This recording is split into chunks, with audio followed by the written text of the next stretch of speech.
Panginoon na pinamagatang binigyan mo ako ng awit. Amen. Yan. Ikaw tayo. Nawa po, bawat isa ay mapagpahala ng awitin ito sa Panginoon ng Panginoon.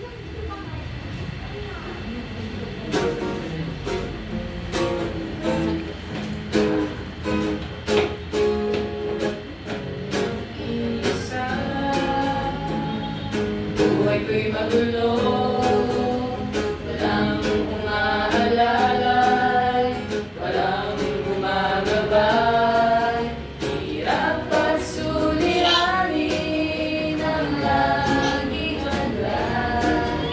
Sikap mong nagsisim, ngunit di ko tunay. Ngayong kasama ka, buhay ko'y gumanda. Binigyan mo ng